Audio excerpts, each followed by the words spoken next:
हर दिल्ली वालों का एक एम होता है कि पहाड़ों पे घर हो। आइडिया नहीं, मैंने कहा यार चिड़िया खींचनी है, कैमरा दे दे, उसने पकड़ा दिया मेरे को। दिल्ली बर्ड फोटोग्राफर जो है वो कॉमन ग्राउंड है वो। एग्जैक्टली, मेरे पास करीब अभी 100+ अवार्ड्स होंगे।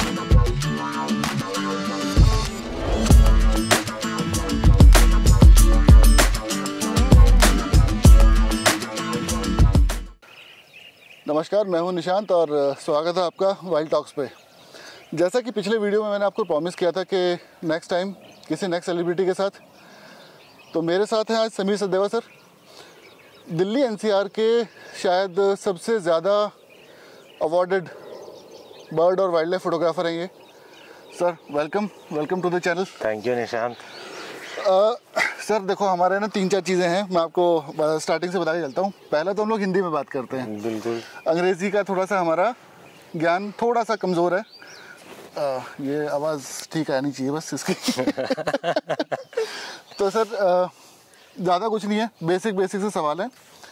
वाइल्ड टॉक्स जो हमारा शो है, ये दिवाकर सर भी इसमें आ चुके हैं, कैमरे के पीछे खड़े हैं। विशाल मोनाकर का हमने इंटरव्यू किया था लास्ट। हमारा बेसिक जो कॉन्सेप्ट है इस पूरे वाइल्ड टॉक्स के पीछे वो है कि जो अलग अलग एस्पेक्ट्स जुड़े होते हैं वाइल्ड लाइफ फोटोग्राफी के साथ, वो सारे कवर करना और उन लोगों को सामने लेके आना जिनके बारे में लोगों को बहुत ज़्यादा ज्ञान नहीं है, क्योंकि वो लोग एज ए प्रोफेशनल काम नहीं कर रहे हैं, लेकिन उनकी एक स्टैंडिंग जो है वो प्रोफेशनल के बराबर है। हाँ। दूसरा जो है, हर वो इंसान जो हमारे शो पे आ रहा है, जैसे दिवाकर जी आए, दिवाकर जी की अलग फोटे है, विशाल भाई आए, विशाल जी का अलग वो है, आप हैं। आपसे हमें बेसिकली जो जानना है वो है, क्योंकि आपके पास इतने अवार्ड हैं, आपका पूरा कैबिनेट भरा हुआ अवार्ड से। Thank you. तो हमें जानना है कि कैसे क्या होता है। तो सर शुरू करते हैं। सर पहले तो आप अपने बारे में बताओ, मतलब वाइल्ड लाइफ से पहले, वाइल्ड लाइफ फोटोग्राफी से पहले आपके बारे में कुछ हमें, मतलब क्योंकि लोगों को नॉर्मली पता नहीं होता, आपके से फोटो देखते हैं, वाइल्ड लाइफ के बारे में पता है आपके, उससे पहले क्या, व्हाट वाज समीर सचदेवा जी? कुछ भी नहीं था इससे पहले। आईटी इंडस्ट्री में था, HCL में, उसके पहले विप्रो में, but due to family issues, मतलब पेरेंट्स की health and all, both of them passed away in the same year 2006 में। Father was a brigadier, mother was a housewife. फिर शादी भी तो एक और फौजी से ही हुई। सो बच्चों की पूरी जो है वो एक तरह से मेरे ऊपर ही आ गई थी रिस्पॉन्सिबिलिटीज़। तो आई थिंक 2011 में I give up my job, बच्चों के लिए भी। और दार्जिलिंग में एक मेरा, जैसे हम हर दिल्ली वालों का एक एम होता है कि पहाड़ों पे घर हो। समर होम चाहिए। Summer home. तो वाइफ दार्जिलिंग से ही है, तो दार्जिलिंग में अपना छोटा सा एक घर बनाया। ग्रेट। जो करना चाह रहा था वो हो नहीं पाया, बट स्टिल एक घर है and everyone from Delhi is invited. Invite करते रहता हूँ लेकिन कोई आता नहीं है। मैं सर जल्दी पहुंचूंगा आपके पास। दार्जिलिंग वैसे गया हूँ मैं एक बार, जगह तो बहुत खूबसूरत है, और सिक्किम तो खैर अक्रॉस द बॉर्डर सिक्किम पहुंच जाओ, 4-5 घंटे की ड्राइव है मुश्किल से। तो सर ये how did wild life photography, कैसे वाइल्ड लाइफ फोटोग्राफी में कैसे पहुंच गए सर आप? वाइल्ड लाइफ फोटोग्राफी में 2018 में मेरी वाइफ का, मैं सेक्टर 37 नोएडा में ही था शुरू से। तो चिड़िया विड़िया क्या होती है, ठीक है, दिख जाती थी, कभी दिख गई, कभी वो हो गया। बड़ा सर इंटरेस्टिंग होता है कि नॉर्मली हम लोग उस चीज़ के ऊपर फोकस तो करते नहीं है जब तक वाइल्ड लाइफ में ना आए। तो उस टाइम तक कोई भी इंटरेस्ट नहीं था। 2019 में वाइफ ने रिटायर होना था, तो उसने बोला कि 1 साल दिल्ली कैंट शिफ्ट कर जाओ। तो मैंने कहा ठीक है, बच्चों का भी हो ही गया था अपना ग्रेजुएशन, तो मैं कैंट शिफ्ट किया। फर्स्ट डे जो कैंट की बालकनी में मैं बैठा था फ्लैट की, इतनी ग्रीनरी और इतनी बर्ड्स दिखी जो मेरे को खुद ताजुब हुआ कि ये दिल्ली है क्या, और सेंटर ऑफ दिल्ली में इतनी birds, variety of birds. Camera वैमरा था नहीं, ना कुछ आइडिया था, बस सोनी के प्रोडक्ट्स यूज़ करता था, तो सोनी वाले से जान पहचान थी मेरी। उसको भी कोई आइडिया नहीं। मैंने कहा यार चिड़िया खींचनी है, कैमरा दे दे, उसने पकड़ा दिया मेरे को। तो 100, 400 और 7.3 के साथ स्टार्ट किया था। उसके बाद थोड़ा सा ये हुआ कि कैंट से जब थोड़ा सा दिल वो भर गया, तो तब थोड़ा सा एक्सप्लोर करना स्टार्ट किया कि ग्रुप्स हैं भी दिल्ली में कोई बर्डिंग के। तभी मैं अपने गुरुजी दिवाकर जी से भी कांटेक्ट हुआ था दिल्ली बर्ड फोटोग्राफर में तो वॉक अटेंड करना स्टार्ट किया था, तो वहीं से एक स्टार्टिंग हुई।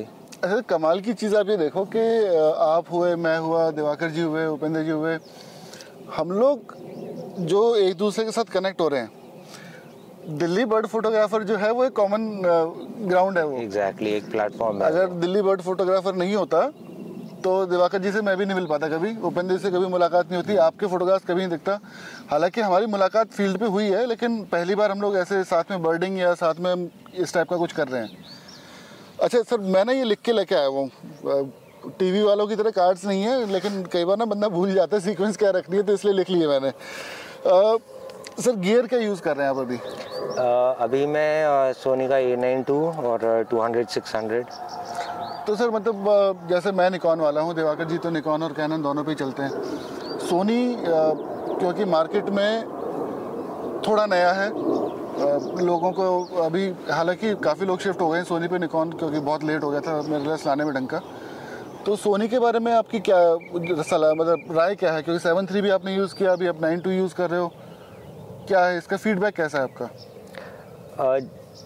जहाँ तक A92 का सवाल है, फोकसिंग और tracking, it is far better than जो मैं यूज़ कर रहा था 7.3 और 7R3। और बेसिकली बर्डिंग में हम लोग को तो ट्रैकिंग और फोकसिंग से ही मतलब है, फास्ट फोकस बस, और तो क्या, बाकी अपना अपना टैलेंट है, ये स्किल की यही दो चीज़ें हैं बस। बिल्कुल। तो सर कुछ विश लिस्ट भी होती है ना, जैसे गैस होती है लोगों को, गियर एक्विजिशन सिंड्रोम वाला जो होता है, ठीक है, मैं जानता हूँ 2-4 लोगों को जिनको गैस का इशू है, वो गियर खरीद लेते हैं, वो कैमरे के पीछे खड़े हैं फिलहाल ठीक है, वो गियर खरीद लेते हैं और गियर रखा रहता है। तो आपकी कोई है मतलब विश लिस्ट या शॉपिंग बकेट लिस्ट आपने बना रखी हो कि अब मैं ये यूज़ कर रहा हूँ? आपकी शायद 100-500 है, if I am not wrong, 200-600।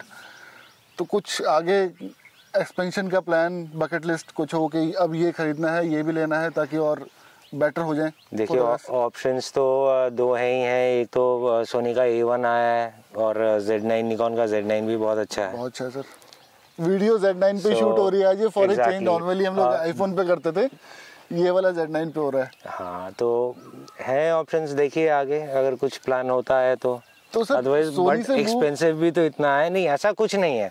देखिए मेरे को एक चीज़ से आई होप नोबडी माइंड्स, हम लोग जनरली देखते हैं कि निकॉन, सोनी, कैनन, अरे यार ठीक है, अगर इतने डिवाइसेस पे ही आप जाते हो तो हम लोग की क्या जरूरत है, फिर तो डिवाइस ही हो गया ना। हाँ, सही बात है, फिर तो वो कैमरा ही फोटो ले लेगा। एग्जैक्टली, हमारी जरूरत ही नहीं है उसके, कहीं पे आप प्लेस कर दो और वो खींचता रहेगा, देन हम लोग क्यों हैं?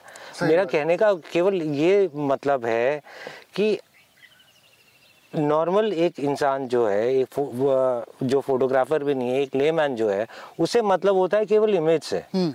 उसे ये नहीं मतलब होता कि निशान जी ने खींचा, समीर ने खींचा, हाँ, सोनी ने खींचा या निकॉन ने खींचा। बात है। लेकिन हम लोग अपने कहीं पे वहाँ अटक जाते हैं, यार इसने सोनी से खींचा है, लाइक मत करना, ठीक है, निकॉन से खींचा, इमेज चाहे जैसी भी हो, फोटो चाहे जैसी भी हो, और वो भी निशान जी ने खींचा, अरे लाइक तो करना ही करना है। हाँ, ये प्रेजुडिस क्यों है? ये दोनों चीजें हैं, ये है। उसके बाद हम आ जाते हैं स्टेट पे भी नहीं, ईस्ट वेस्ट नॉर्थ साउथ, ये वेस्ट वाले ने खींचा है, मैं वेस्ट से हूँ, लाइक कर दो, ये नॉर्थ से है, अरे यार तो घटिया इमेज है, इमेज चाहे कितनी भी अच्छी हो, लाइक नहीं करना। आई मीन ये प्रेजुडिस क्यों है?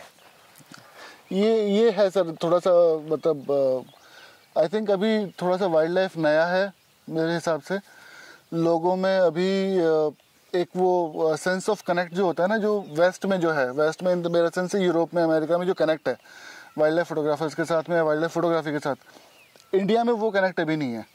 तो वो कनेक्ट जो है वो बेसिकली में रीजन्स में ढूंढ रहे हैं, तो वहाँ से कनेक्ट कर रहे हैं वो मेरे को लगता है कि शायद एक ये रीज़न है। हाँ, होना नहीं चाहिए बिल्कुल भी पार्शियलिटी, तो मतलब if you are getting a good image, आपकी अच्छी इमेज है तो आपकी अच्छी इमेज को एग्जैक्टली वो किसी ने भी खींची, हाउ डज दैट मैटर?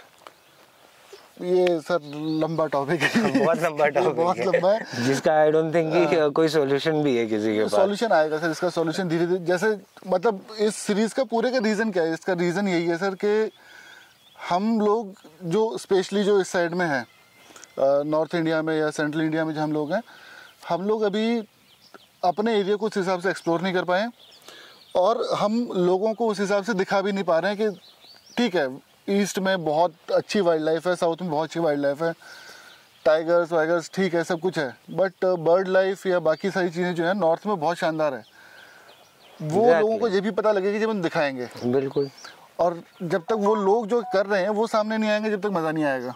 तो टारगेट वही है sir. Sir let's talk about your awards. Delhi NCR के मेरे ख्याल में जितने एक्कोलेट्स आपके पास हैं, जितने रिवॉर्ड्स आपके पास हैं, दिल्ली एनसीआर में शायद ही कोई होगा। हालांकि आपने मेरे को 1000 बार बोला है कि निशांत कर, पार्टिसिपेट कर, लेकिन अब ठीक है सर, वो थोड़ा सा माइंड सेट शायद, बिकॉज दूसरी चीज़ें भी लाइफ में साथ में चल रही होती हैं, but I have taken your advice very seriously. अब वो होगा शुरू, प्लीज़। हुआ है, मतलब 2-4 अवार्ड्स 5 अवार्ड्स हैं मेरे पास पिछले, लेकिन अब ये वाला भी शुरू होगा। तो सर अपने अवार्ड्स के बारे में थोड़ा सा हमें बताओ, क्या क्या कहाँ से आपका, अमेरिका से भी आपके पास हैं, यूरोप से भी आपके पास हैं, तो कैसे क्या है सर, कितने अवार्ड्स हैं आपके पास, सर कौन कौन से अवार्ड्स हैं? मेरे पास करीब अभी 100+ अवार्ड्स होंगे, जिसमें अपनी तो सर थैंक यू, इमेजिनेशन भी नहीं है सर। नहीं, वो भी एक चांस की बात है जो स्टार्ट हुआ था दार्जिलिंग में जब था।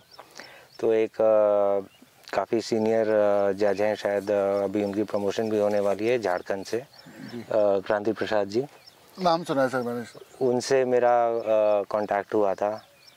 तो इट इज़ ऑल उन्हीं की देन है कि मैं इसमें घुसा तो था सैलून्स एंड सर्किट्स में।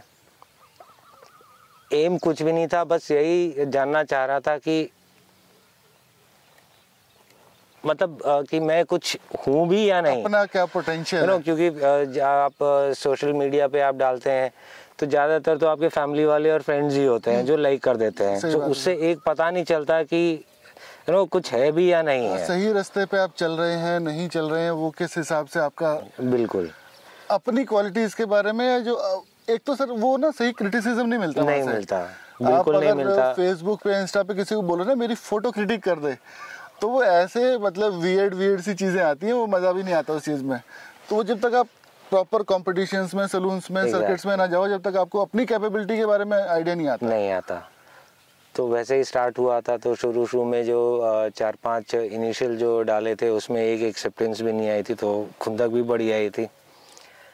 तो उसके बाद धीरे धीरे थोड़ा स्ट्रीमलाइन होना स्टार्ट हुआ, क्योंकि काफ़ी सेक्शंस होते हैं। मैं केवल बेसिकली नेचर फोटोग्राफी में ही, तो कुछ समझ में नहीं आता था कि क्या डालना है क्या नहीं डालना है, किस तरह का डालना है। उस टाइम पे ज़्यादा कोई एक्सप्लेन करने वाले नहीं होते थे, बट फिर थोड़ा सा स्टार्ट हो गया कि 1-2 जो एक्सेप्टेंस आए स्टार्टिंग में, तो फिर कुछ समझ में आने लग गया कि हाँ भाई कैसी इमेजेस चलती हैं कैसी नहीं चलती हैं। लेकिन उसमें भी बोलूँगा, फिर रिक्वेस्ट करूँगा सबसे कि माइंड मत करिएगा, उसमें भी बहुत बायस है। अगेन वही चीज़ आ जाती है, आप वेस्ट से हो ईस्ट से हो, आपका नाम क्या है, सबसे पहले तो आपका नाम क्या है, आपका सरनेम क्या है।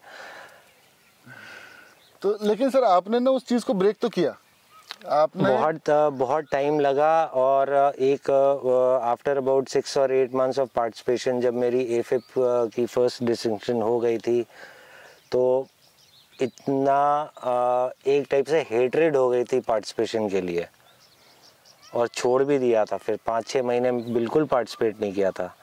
फिर क्रांति जी ने थोड़ा सा वो किया कि डोंट गिव अप। तो सर ऐसे ही तो मतलब फिर पता लगता है ना कि कैलिबर कहाँ था। उसमें भी बायस तो है सर थोड़ी बहुत, उसमें भी फिर ये हुआ कि इंडियन पार्टिसिपेशन को छोड़ के फिर इंटरनेशनल पार्टिसिपेशन में ज़्यादा फोकस किया, बिकॉज जो मेरे रिजल्ट्स आ रहे थे उसमें यही दिख रहा था कि इंडियन से बेटर मेरे को इंटरनेशनल में ज़्यादा मिल रहा है। सो दिमाग में यही आया कि भाई अगर फेयरनेस वहाँ पे ज़्यादा है तो फिर फोकस वहाँ पे रखना चाहिए। तो सर बेसिकली आपका जो कहने का मतलब है, एक तो ये जो फेसबुक पे जो चलते हैं कॉन्टेस्ट, इनका तो मेरे हिसाब से, अच्छा मतलब मुझे भी वही 2017-18 से मैं कर रहा हूँ। फेसबुक वाले तो मेरे को लगता है कि ये यू आर बेसिकली अपना टाइम वेस्ट कर रहे हो आप। फेसबुक के जो कॉम्पिटिशन्स वगैरह जो होते हैं, देखिए सोशल मीडिया पे जो भी कॉन्टेस्ट है वो है, मैं ये नहीं बोलूँगा कि वो बुरे हैं या उन्हें करना नहीं चाहिए, बट मैं फोकस अपना इंटरनेशनल फोरम्स या नेशनल फोरम्स में, सैलून्स और सर्किट्स में इसलिए रखना चाहता हूँ बिकॉज इनका बहुत स्पेसिफिक गाइडलाइंस है। नेचर की अगर शॉट है, आप उसमें कोई एलिमेंट ऐड नहीं कर सकते, कुछ रिमूव नहीं कर सकते हो। आप केवल 15% to 20% उसमें एक्सपोजर हो गया, ब्राइटनेस हो गया, इसी से खेल सकते हो। तो फेसबुक पे अगर आप किसी कंपटीशन में पार्टिसिपेट कर रहे हो, आपकी इमेज हुई या मेरी इमेज हुई, आज उतना समझ में आ गया कि इमेज को अच्छा बनाने के लिए आपको क्या रिमूव करना है और क्या डालना है। सही बात है। तो जब तक आपकी रॉ फाइल नहीं मांगी जा रही है तो आपका टैलेंट तो दिख नहीं रहा ना। हाँ, वो तो मतलब वो तो पूरा आपका सॉफ्टवेयर काम कर रहा है। बिल्कुल। सो इसीलिए मेरा फोकस नेचर पे ही हमेशा रहा या लैंडस्केप पे रहा कि आप कुछ रिमूव नहीं कर सकते हो, ऐड नहीं कर सकते हो, ज़्यादा आप फोटोशॉप से नहीं खेल सकते। हाँ, आपको बेसिक एडिटिंग की अच्छा एग्जैक्टली फायदा ये भी है ना सर, आपको ज़्यादा समझनी चाहिए, आपको बेसिक एडिटिंग आनी चाहिए बस। बिल्कुल। और उसके बाद भी अगर आपकी फोटोग्राफ में दम है तो आपका फोटोग्राफ शाइन करेगा, आपको एक्सेप्टेंस भी मिलेगी, एक्colades भी मिलेंगे, अवार्ड्स भी मिल जाएंगे। मेरे को वो दिन भी याद है, मेरी डॉक्टर दिवाकर जी से ही बात हो रही थी, डेली बर्ड फोटोग्राफर के फेसबुक पेज पे फोटोज डालता था, मेरे को पता ही नहीं था नॉइज होती क्या है। अच्छा। तो डॉक्टर दिवाकर ने मेरे को बताया था कि आप कम से कम नॉइज रिमूव कर तो डालो। Sir those were the days, I know. Starting में तो खैर स्ट्रगल सभी ने किया होता, थोड़ा बहुत कुछ चीज़ें होती हैं जो बिल्कुल नहीं पता होती। एक्चुअल में जो हमारा पहला जो एपिसोड था डॉक्टर दिवाकर के साथ ही था जी, तो उसमें हमने इस चीज़ के बारे में ना थोड़ा सा एक्सटेंसिवली बात करी थी कि क्या करना चाहिए। अब आप फोटोग्राफ जब ले रहे हो किस किस चीज़ का ध्यान रखना चाहिए, बैकग्राउंड है, आपका नॉइस लेवल है, आपका लाइट का है, उसके बारे में हमारी उसमें काफ़ी अच्छे से बात हुई है। सर एक सवाल जो है ना मैं आपको फ्रेंकली पूछता हूँ, ये बड़ा सीरियस वाला है। फॉर्मूला क्या है जब आप किसी कंपटीशन में जाते हो, ठीक है, आप किसी सैलून में पार्टिसिपेट कर रहे हो, कुछ भी कर रहे हो, बेसिकली ना ये मैं लिख के लेके आया हूँ, 3 पार्ट हैं इसके। सर सबसे मुश्किल काम क्या होता है कि जो जज है, आप तो अभी जजिंग कर ही रहे हो। हाँ, अभी पीछे सोनी वालों का एक कॉन्टेस्ट चल रहा था, आपने उसमें जजिंग करी है। अभी ओपन है वो, अभी ओपन है। हाँ, 15 सोनी वालों का नहीं, यहाँ पार्थिव जीपी प्रो, मतलब शायद, हाँ पार्थिव करा रहा उसे। तो एज ए जज क्या मतलब मेरा जो सवाल है 3 पार्ट है, ठीक है, मैं आपसे अलग अलग पूछता हूँ। ये सबसे पहले तो सर हाउ टू कंपोज। आप जब एक इमेज, आप अवार्ड वर्दी इमेज लेना चाहते हो, आप उसको कंपटीशन में ले जाना चाहते हो, तो आप जब फोटो ले रहे हो तो उस टाइम पे कंपोजिशन के टाइम पे आपके दिमाग में क्या क्या होना चाहिए, आपके पर्सनली आपके दिमाग में क्या चलता है जब आप फोटो ले रहे हो कि हाँ मैं ये कंपटीशन के लिए फ़ोटो है, ये सारे एलिमेंट होने चाहिए, तो कंपोजिशन में क्या होना चाहिए उसमें? देखिए सैलून और सर्किट्स का जहाँ तक सवाल है, मैं उसके बाद ये जिस पे आता हूँ, मेन आपने जो क्वेश्चन पूछा है, सैलून और सर्किट्स में मेन जो वाइल्ड लाइफ का है, तो आजकल उसमें केवल एक्शन चलता है। आप जनरली अगर कॉम्पोजिशन और पोर्ट्रेट, वाइल्ड लाइफ में पोर्ट्रेट की बात करें तो उसका ज़्यादा वैल्यू नहीं है एट द टाइम बीइंग। तो एक्शन जहाँ भी हो रहा है, आप कितना कंपोज कर लेंगे, being at the right place at the right time, तब कंपोजिशन आपका हो गया तो हो गया। एक्शन सीक्वेंस के साथ मेन एक्शन सीक्वेंस ही आजकल चल रहा है। बट अगर आप जनरल कंपोजिशन की बात करें तो बेसिकली वही लाइट, आपका बैकग्राउंड अच्छा हो, आपको या ग्रीन बैकग्राउंड मिल जाए या आपको डार्क बैकग्राउंड मिल जाए। पोस्ट में तो आपके पास ज़्यादा करने के लिए ऑप्शन है नहीं, क्योंकि आप हाँ, अगर सैलून एंड सर्किट्स में डाल रहे हैं तो आपके पास ज़्यादा कुछ करने को नहीं है, लेकिन अगर आप नॉर्मल डाल रहे हैं तो आप कुछ भी कर सकते हैं। फेसबुक तो सर अलग चीज़ है, खैर फेसबुक की बात अलग है, मतलब वही कंपटीशन के हिसाब से हम बात, क्योंकि आज की वीडियो का थीम वही है कि हाउ टू क्रैक। सर हर एक बंदे की ना एक रिकॉग्निशन की एक चाहत होती है। फ़ोटो खींच रहे हो आप, फेसबुक पे डाल रहे हो, कोई फ़ायदा नहीं है उसका। आपको 50 लोग, 100 लोग, 200 लोग देख लेंगे।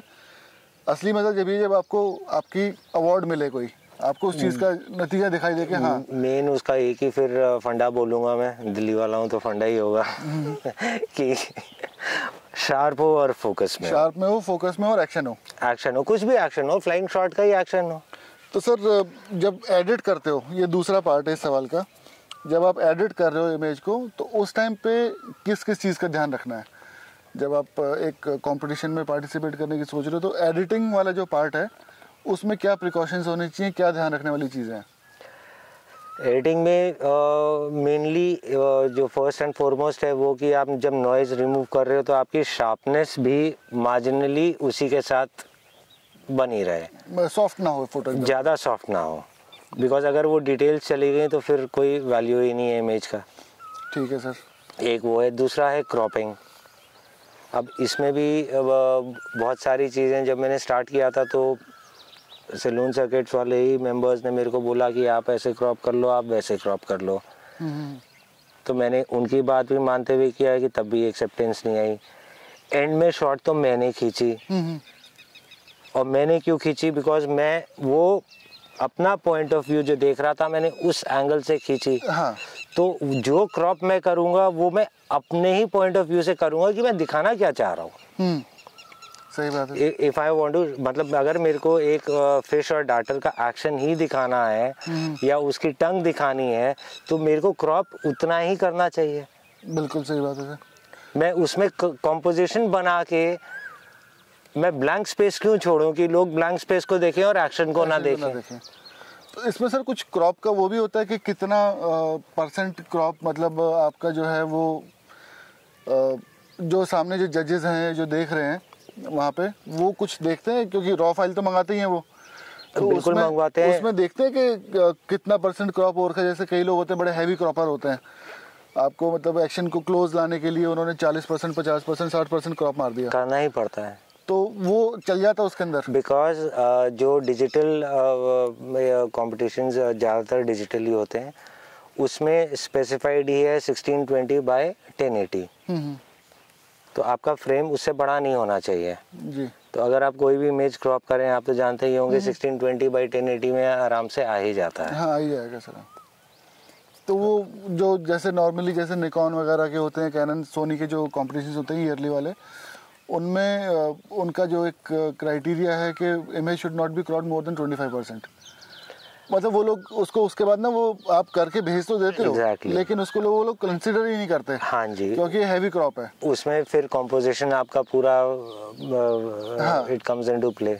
It is not only the action, it is with the composition. तो एडिटिंग में सलून्स में आप थोड़ा सा ज्यादा क्रॉप कर सकते हो, बिल्कुल कर सकते हो, लेकिन उन वाले में शायद थोड़ा सा आपको आपका अपना हाथ पकड़ना पड़ेगा कि नहीं, बिल्कुल पकड़ना पड़ेगा। और उन कॉम्पिटिशन के लिए फिर इमेजेस भी आपको वैसे ही खींचनी पड़ेंगी। बिल्कुल सर। तीसरा जो है, जैसे अब आप तो 150 आपके पास ऑलरेडी अवार्ड हैं, आपको एग्जैक्टली पता है कि आपको कौन सी इमेज भेजनी है अपने कंपटीशन में। जो नए लोग हैं, बेसिकली जो व्यूअर्स हमारे मोस्टली जो हैं अमर्चर्स हैं या बिगनर्स हैं, तो इनके लिए सबसे, मतलब इनके लिए, मेरे लिए भी पर्सनली सबसे बड़ा चैलेंज जो होता है वो ये होता है कि कौन सा तो कंपटीशन चूज़ करें जहाँ पार्टिसिपेट करना है, और उस कंपटीशन के हिसाब से किस तरह की इमेज चूज़ करें। इसके बारे में कुछ मतलब कुछ सेट क्राइटेरिया होते हैं या कुछ एक फार्मूला है जो चलता है इसके लिए? नहीं, ऐसा है कोई भी डिसिप्लिन के लिए, चाहे FIP हो, फेडरेशन ऑफ इंडियन फोटोग्राफी, चाहे इंटरनेशनल वाला हो, federation of international delay art photography, या PSA, सबके अपने अपने number of acceptances and number of titles हैं। नंबर ऑफ टाइटल्स मतलब each image, number of acceptances मतलब वही इमेज कितनी बार एक्सेप्ट हो गई है आपकी। सो सपोजिंग से फेडरेशन ऑफ इंडियन फोटोग्राफी में एग्जैक्ट मैं नहीं बता पाऊंगा बिकॉज मैंने अभी किया नहीं है, और 20 टाइटल्स हैं तो मतलब 20 इमेजेस आपकी एक्सेप्ट 20 इमेजेस टाइटल्स होने चाहिए इन एक्सेप्टेंस विद से अबाउट 60 और 100 और 150 एक्सेप्टेंसेस। तो एक टाइटल आप 10 बार आपकी एक्सेप्टेंस हो गई तो आपका एक बार वो क्राइटेरिया आपका फुलफिल हो गया, तो आपकी डिस्टिंक्शन तो वैसे ही हो गई। अच्छा, so it depends on you according to your budget कि आप किस वाले में पार्टिसिपेट करना चाहते हैं और किस में नहीं करना चाहते हैं। और जो आप इमेज जो आप सेलेक्ट करते हो डालने के लिए, उसके लिए कुछ चीज़ों का ध्यान रखना हो कि आप एक इस कंपटीशन में जा रहे हो, जैसे आप मान लो कि इंडिया का ही किसी कंपटीशन है तो किस तरह की इमेज होनी चाहिए, इंटरनेशनल अगर आप जा रहे हो तो इंटरनेशनल में किस तरह की इमेज वर्क करेगी, तो वो सिलेक्शन में थोड़ा सा आसान हो जाता है आपको अगर आइडिया रहे कि किस तरह की इमेजेस चल रही है। बिल्कुल हो जाता है। उसका एक सबसे ईजीएस्ट वो है कि लास्ट ईयर के जो भी इनके विनर्स जो हैं या जो एक्सेप्टेंसेस वो हैं, उसको एक बार आप देख लीजिए, आपको खुद समझ में आ जाता है। तो सर ये ईयर टू ईयर जैसे जजेस चेंज होते हैं तो वो कोई माइंडसेट का चेंज नहीं आता, या एक ट्रेंड जो चल रहा होता है, जैसे मतलब मैं आपको तो इंस्टाग्राम पे आजकल ट्रेंड है कि बैकग्राउंड डार्क और आगे सब्जेक्ट ब्राइट, तो वो एक ट्रेंड है जी। तो क्या अवार्ड्स में भी वही ट्रेंड ही चलते हैं कि इस 2 साल 3 साल ये वाला ट्रेंड चलेगा, फिर ट्रेंड चेंज हो जाएगा, फिर कुछ इस तरह का चलेगा, फिर ट्रेंड अलग, फिर कुछ और अलग? अभी लास्ट ईयर से तो जो ट्रेंड मैं देख रहा हूँ वो तो यही देख रहा हूँ कि एक्शन, मेनली एक्शन ही चल रहा है। अगर वाइल्ड लाइफ की बात करो आप, इसमें 8-9 सेक्शंस होते हैं। टू स्टार्ट विद एक सैलून में 4 सेक्शंस होते हैं, that is open colour, open monochrome, nature और स्ट्रीट हो गया, या जर्नलिज्म हो गया, या ट्रैवल हो गया। सो जनरली 4 सेक्शंस ही होते हैं। ओपन चाहे वो मोनोक्रोम है चाहे वो कलर है, उसमें आप कुछ भी कर सकते हैं। आप 3-4 इमेजेस का कॉम्पोजिशन भी बना के दे सकते हैं। आपकी स्टूडियो में शूट हो गई, आप वो भी कर सकते हैं। तो इसके अकॉर्डिंगली आपको अपनी इमेजेस देखनी पड़ती हैं, वो देखना पड़ेगा कि क्या उसमें आपको सब कुछ देखना पड़ेगा, कॉम्पोजिशन भी देखनी पड़ेगी, लाइटिंग भी देखनी पड़ेगी, सब्जेक्ट भी देखना पड़ेगा, सब कुछ देखना पड़ेगा। चैलेंजिंग है वो चैलेंजिंग है। और ठीक है, अगर मेरा सवाल है तो मेरे लिए उसका ज़्यादा मैंने नहीं रखता, बिकॉज मेरा फोकस नेचर पे ही रहता है। तो मैं जनरली क्या करता हूँ, मेरी कोई नेचर की इमेज है वो एक्सेप्ट हो गई, मैं तंग आ गया उसे, अब नेचर में डालते डालते ज़्यादा एक्सेप्टेंसेस मिल गई, उसको ही कन्वर्ट कर दिया कलर में, या उसको ही मोनोक्रोम में कन्वर्ट करके डाल दिया। मेरे को तो एक्सेप्टेंसेस चाहिए ना। एक्सेप्टेंसेस चाहिए, सही बात है। उसके बाद तो गोल्ड अपने आप आ ही जाएगा, दिक्कत नहीं। एक्सेप्टेंस मिल जाए तो उससे बेटर को मतलब थोड़ा सा हो जाता है, चलिए एक्सेप्टेंस तो आ गई यार, डिस्टिंक्शन के आप थोड़ा सा क्लोज हो गए, स्टार्टअप तो हुआ है। एग्जैक्टली। चलो सर, इसको यहीं पे जो है ना, मतलब ये अवार्ड भैया इतने में अगर आपको समझ में नहीं आया ना कि अवार्ड कैसे जीता जाएगा, तो फिर आप समीर सर से जो है उनके इंस्टाग्राम पे या फिर उनके फेसबुक पेज पे, जो कि नीचे डिस्क्रिप्शन में दिए हुए हैं, वहाँ कांटेक्ट करना, वहाँ पे आपको अच्छे से बताएंगे कैसे कंपटीशन आप जीत सकते हो। या अच्छा, मैं आपको एक बात बताता हूँ, ये पिछले 1-1.5 साल से मेरे पीछे पड़े हुए हैं कि निशांत पार्टिसिपेट करो। मैं कर नहीं पा रहा हूँ अभी, ठीक है। दिवाकर जी के पीछे पड़े हुए हैं, एक हमारे दोस्त हैं कुमार कुमुद गंगेश, उनके पीछे पड़े हुए हैं, तो हम लोग कर नहीं रहे हैं। और ये हमारी बेवकूफ़ी है, टू बी फ्रैंक, क्योंकि हमारे पास जो है ना बंदा है जो कि आपको एग्जैक्टली बता सकता है, आप पहली बार पोस्ट करोगे और पहली बार में एक्सेप्टेंस भी आ जाएगा, और हो सकता है कि आपका जो है वो एक रिवॉर्ड भी आ जाए। तो मेरा बस ये है कि हम दिल्ली वालों में इतने टैलेंटेड लोग हैं, इतने टैलेंट की कोई कमी नहीं है, तो एक्सपोजर क्यों नहीं।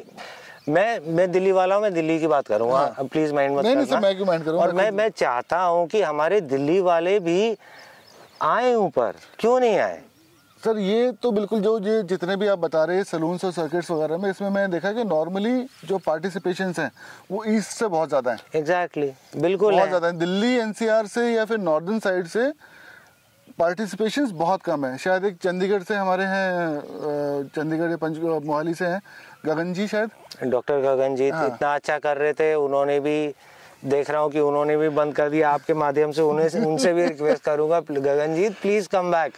इतना अच्छा कर रहे थे वो, इतना अच्छा कर रहे थे। और आप लोगों के लिए, आप तीनों के लिए स्पेशली एक वो जरूर बता दूं कि अभी 35 अवार्ड्स जो अभी उसका रिजल्ट आया नहीं है, उसमें व्यूअर्स चॉइस पे 3rd पोजीशन पे हूँ सर। टॉप 100 वर्ल्ड वाइड में अभी 27th पोजीशन पे चल रहा हूँ सर वो तो आपका मुझे पता है, आपका आएगा। आप लोग की इमेजेस मेरे से बेटर हैं, मैं ये बोलने की कोशिश कर रहा हूँ।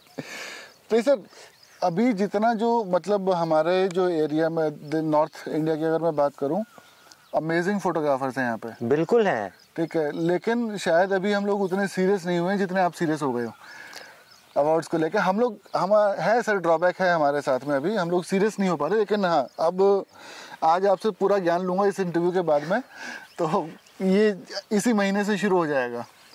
प्लीज मेरी विद फोल्डेड हैंड्स आप लोगों से रिक्वेस्ट है, पार्टिसिपेट कीजिए सर। जल्दी होगा, जल्दी, बहुत जल्दी। चलो सर आगे बढ़ते हैं इसमें। इससे एक और फायदा है ना, आप लोग ये नहीं देख रहे हो कि थ्रू दिस हम लोग जो कंजर्वेशन भी करना चाहते हैं, कंजर्वेशन का पार्ट तो सर जब तो वो भी तो इसी से लिंक्ड है। हाँ, जब तक हम लोग शोकेस नहीं करेंगे तब तक लोग कैसे जानेंगे। मैं दार्जिलिंग की बात करता हूँ, आज देवराली करके जगह है जहाँ छोटा घर बनाया मैंने, करसियोंग से भी 8 किलोमीटर अंदर इंटीरियर में है। वहाँ के लोग पहले जानते थे ये चिड़िया, ये चिड़िया, ये चिड़िया, चिड़िया का रंग जानते थे। आज वहाँ पे ऑलमोस्ट 80% लोग ये जानते हैं कि चिड़िया क्या खाती है, कौन सी चिड़िया है, ओनली थ्रू बिकॉज एक्सपोजर उन लोगों को दिखाया समझाया कि देखो ये चिड़िया होती हैं। सही बात है सर, मतलब जितना ज़्यादा होता है ना वो उस हिसाब से चलता आगे। सर एक क्योंकि अब बिल्कुल एंड वाले उसमें है, हर एक इमेज मेरे हिसाब से उसके पीछे एक स्टोरी होती है। बिल्कुल होती है, ठीक है। आपकी इमेजेस तो बहुत सारी हैं जी, और स्टोरी सर हर तरह की होती है, इंटरेस्टिंग भी होती हैं, कुछ सैड भी होती हैं, कुछ एडवेंचर भरी होती हैं। तो कुछ है सर आपके पास ऐसा जो आप हमसे शेयर करना चाहो, स्टोरीज आपकी इमेजेस के पीछे की? हाँ बिल्कुल करना चाहूँगा। एक तो जब स्टार्ट किया था और सोनी का ही 100-400 लेके भरतपुर पहुंच गया था, क्योंकि भरतपुर के बारे में सुना था कि भरतपुर बहुत कुछ है। आई थिंक दिल्ली एनसीआर के तो सभी वहीं पहुंचते हैं सबसे पहले। तो जब भरतपुर में घुसा तो सबसे पहले तो आई वाज शॉक्ड कि इतने बड़े बड़े लेंसेज लोगों के पास, और मेरा तो बौना लग रहा था लेंस वहाँ पे। तो मैं सर पहली बार गया था 70-300 लेके भरतपुर। थोड़ा सा शौक में तभी था, अंदर घुसते घुसते एक रिक्शा वाला मिल गया, उसके साथ अपना चलता गया। उसने जाके एक जगह रोक दिया, काफ़ी लोग बैठे हुए थे, थोड़ा वो वाटर बॉडी था। और आज पता चला, आज तो बोल सकता हूँ कि वो डाटर ही थी, वो साइड में बैठी हुई थी। तो उस टाइम तो कुछ आइडिया था नहीं, उस टाइम पे बर्ड थी तो उसकी 1-2 शॉट्स खींच ली। फिर वेट कर रहा था कि रिक्शा वाला चले, वो हिलने को तैयार नहीं। तो कहता है सर वेट करो, तो ठीक है मैं भी वेट करने लग गया, बाकी लोग भी बैठे हुए थे। अब पानी में से कुछ निकले, इतनी सी मुंडी निकाले और वो अंदर घुस जाए, और जब वो हो तो सब अपनी शॉट्स खींचने लग जाए। मेरे को तो कुछ समझ में नहीं आया। ये 3-4 बार हुआ तो रिक्शे वाले ने मेरे को सीधे चिल्ला के मेरे से पूछा कि आप करने क्या आए हो, वहाँ टॉस हो रहा है और आप फोटो नहीं खींच रहे हो। मतलब इतना एम्बैरेसिंग हो गया, और बाकी सब जितने बैठे हुए थे सब हंसने लग गए। और दिल्ली वालों खुंदक भी जल्दी आती है, उस टाइम यंग ब्लड भी वैसा था। मैं तो रिक्शे वाले पे चढ़ गया, मैंने कहा तू क्या सोच रहा है, क्रिकेट मैच चल रहा है, कोई साला कोई बॉल टॉस की है उसने जो उसकी फोटो खींचूंगा। मतलब वो इंसिडेंट था, और वो इमेज भी फिर खींची, फिर लोगों को देख के कि हाँ फोकस किया, ध्यान दिया। लेकिन सबसे बड़ी चीज़ जो हुई कि वहाँ से वो ऑब्जर्व करने की वो आई कि बैठो और ऑब्जर्व करो पहले, और उसमें सबसे बड़ी देन दिवाकर जी की है मेरे लिए। इनकी तो खैर, इनकी और उपेंद्र जी की ऑब्जर्वेशन अमेजिंग है। बिल्कुल, उपेंद्र जी का तो मतलब बिहेवियर जो पढ़ते हैं ना वर्ड का, वो अमेजिंग है। अब ये साथ में है, थोड़ी देर में उनके से करेंगे बातें सर। तो सर ये आपका जैसे 2018 से आपने शुरू किया है, 2018 से 2023 आ गया, ये जितना समय निकला है इसमें ज़रूर आपने कुछ चीज़ें सीखी होंगी। बहुत कुछ सीखा। तो बहुत कुछ सीखा। ऐसा जो बिल्कुल जो बिगनर्स हैं, एमेचर्स जो हैं, उनके लिए कुछ ऐसी चीज़ें जो आप बताना चाहो कि यार ये चीज़ें करो, यहाँ से आपका लेवल जो है फोटोग्राफी का इट विल गो अप, वो थोड़ा सा इम्प्रूव हो जाएगा हमेशा हमेशा हमेशा के लिए। नॉर्मल चीज़ें हैं। सबसे first thing is patience. Patience आपको चाहिए। चिड़िया देखते ही हम लोग कैमरा उठा के ऐसे पीछे भागते हैं जैसे पता नहीं वो कोई सांड हमें चेस कर रहा हो। सही बात है, ठीक है। मतलब वो चिड़िया आप थोड़ी देर एक जगह बैठिए, ऑब्जर्व करिए। आई कैन गारंटी, और आप लोग भी हैं, मेरे से काफ़ी सीनियर हैं आप लोग भी वाउच करेंगे, वो चिड़िया आपको ऐसी शॉट्स देके जाएगी जो आपको पीछे मिलने से वो चिड़िया के आप टेल भी नहीं शूट कर पाओ। सही बात, बिल्कुल सही बात है सर। मतलब ये वाली जो पेशेंस वाली जो है ना सर, ये मैंने दिवाकर सर से सीखी है, दिवाकर सर से सीखी है, और एक दो लोग और हैं जिनको मैं जानता हूँ। मतलब बैठने का उनमें जो है ना जी स्टेमिना, मतलब मेरे लिए स्टार्टिंग में बहुत मुश्किल होता था कि ऐसे बैठे हुए और वेट कर रहे हैं कि कुछ होगा बर्ड आएगा। लेकिन ये जो कंपनी है मेरी, दिवाकर जी की, उपेंद्र जी की, और कुछ 2-3 लोग और हैं, जैसे हमारे सुधीर जी थे, वो कहते थे ऑब्जर्व करो बस, तो ऑब्जर्व ही करते रहते सर। ऑब्जर्व करते करते जो है एक सर्टेन लेवल पे आ गए हैं। ऑब्जर्वेशन के अलावा सर कुछ और, पेशेंस और ऑब्जर्वेशन के अलावा टेक्निकल नॉन टेक्निकल जो आपको लगता हो कि हाँ ये हर एक इंसान को पता होना चाहिए ताकि अच्छी फ़ोटो मिले उसे? टेक्निकल में तो ये, अगर आप एक्शन की बात कर रहे हैं तो आपका शटर स्पीड तो ऑब्वियसली हाई होना ही चाहिए, क्योंकि नहीं तो आपका शार्पनेस नहीं आएगा, फोकस नहीं आएगा। बेसिकली तो यही है, और क्या बोलूँ, ISO पे थोड़ा सा अगर कंट्रोल कर सकते हैं because of for the noise, तो वो है। बाकी तो बट मेन ऑब्जर्वेशन बेसिस जो है वो पता होने चाहिए सर बंदे को बस। हाँ, और दूसरा ऑब्जर्वेशन, अपने बॉडी, कैमरा बॉडी जो है उसके कंट्रोल्स आपके फिंगर टिप्स पे होने चाहिए। ये बहुत ज़रूरी है सर, ये बहुत टेक्निकली तो बहुत ज़्यादा ज़रूरी है।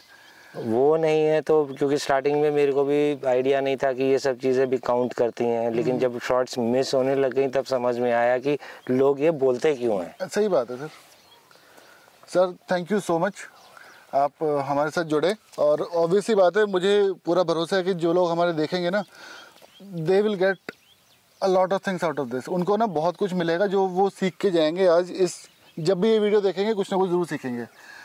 मैं भी सीखा हूँ आपके साथ बैठ के बात करके। मैं भी आपके साथ सीखा हूँ। Knowledge is sharing and sharing is caring. बिल्कुल सर। कोई अगर ये समझ ले कि भैया मेरे से ऊपर कोई नहीं है, I think he is the biggest fool this side of. नहीं सर, ये बहुत ज़रूरी चीज़ है कि आप कितने भी अच्छे फोटोग्राफर हो जाओ, कितने भी बड़े फोटोग्राफर हो जाओ, ह्यूमिलिटी बहुत ज़रूरी है। आपका जितना आप हम्बल हो, नॉलेज भी बहुत जरूरी है, और नॉलेज आती है। अगर मैं हम्बल हूँ, मैं आपसे अगर ईगो से बात करूंगा तो आप मेरे को क्या बताओगे और क्या समझाओगे आगे? बिल्कुल सही बात सर।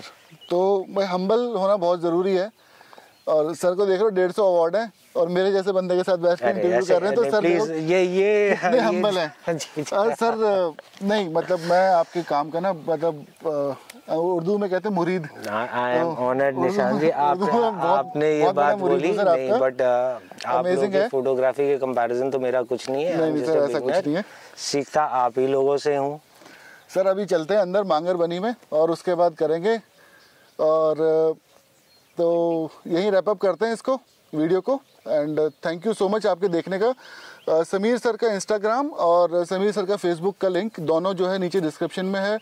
मेरा इंस्टाग्राम भी नीचे है। वीडियो पसंद आया तो प्लीज़ लाइक, शेयर, सब्सक्राइब, और क्या शेयर करो यार। वाइल्ड टॉक्स के और भी एपिसोड आने हैं, और नेक्स्ट जो होंगे हमारे गेस्ट, वो किसी अलग दूसरी टॉपिक पे बात करेंगे। टॉपिक वाइज, थीम वाइज चल रहा है। पहला था आपका जनरल फोटोग्राफी के बारे में, सेटिंग्स के बारे में, ऑब्जर्वेशन के बारे में। दूसरा था आपका ट्रैवलिंग के बारे में। थर्ड आपका आ गया है जो कि है आपका हाउ टू विन अवार्ड्स, कैसे आप क्रैक करोगे किसी भी कंपटीशन को। अगला किसी दूसरे सब्जेक्ट के ऊपर होगा। एज ऑफ नाउ 15 एपिसोड हमने प्लान किए हुए हैं, 3 हो गए हैं, 12 और होने हैं। तो फिर मिलते हैं अगले एपिसोड में। बीच में दूसरे व्लॉग भी आएंगे मेरे, जो कि वाइल्ड टॉक से रिलेटेड नहीं है, दूसरे अलग से हैं। तो मिलते हैं फिर किसी नए वीडियो में। तब तक के लिए thank you very much, and जय Hind. Like, share, subscribe please.